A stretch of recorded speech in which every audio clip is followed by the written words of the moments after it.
గౌరవనీయులు మన తెలంగాణ శాసనసభ మాజీ స్పీకర్ గారు ప్రస్తుత బాన్సువాడ శాసనసభ్యులు శ్రీ పోచారం శ్రీనివాసరెడ్డి గారు, గౌరవనీయులు మన తెలంగాణ మాజీ ఉప ముఖ్యమంత్రులు శ్రీ కడియం శ్రీహరి గారు, శ్రీ మహమూద్ అలీ గారు, గౌరవనీయులు కరీంనగర్ ఎమ్మెల్యే శ్రీ గంగుల కమలాకర్ గారు, హుజూరాబాద్ టైగర్ శ్రీ కౌశిక్ రెడ్డి గారు, టైగరేనా?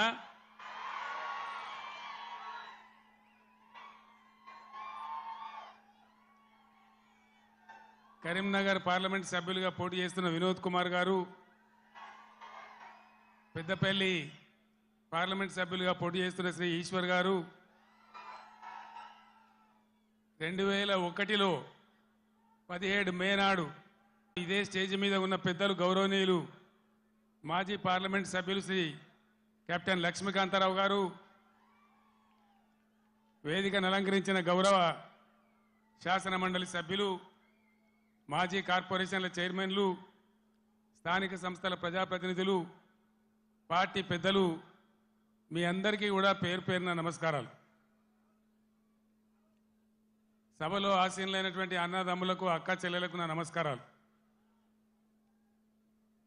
తెలంగాణ ఆశలు అడియాసలై దిక్కు తోచని స్థితిలో భయంకరమైన కరువు కాటకాలతో, కరెంటు కోతలతో, ఆత్మహత్యలకు, వలసలకు ఆలవాలంగా మారిన తెలంగాణ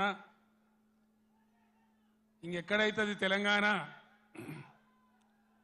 ఏ బాబు జరగరాదే, ఆ స్టేజ్ మీద లేదే తమాషా? జరుగు, ఇంకా జరుగు, జరగాయా బాబు? ఇంకా జరగండి, కోషిష్ చేస్తారందా? ప్లీజ్ జరగండి. దిశ దశ లేకుండా అన్నమో రామచంద్ర అని అలమటిస్తున్న తెలంగాణ కోసం హైదరాబాద్ జలదృశ్యంలో ఫోటోగ్రాఫర్స్ ప్లీజ్ జరగండి, ప్లీజ్ జరగాయ బాబు.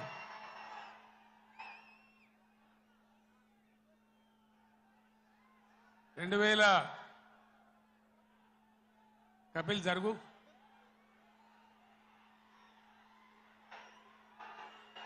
జరగాయ బాబు, అంతా లుల్లి పెట్టి తినబడతలేదా?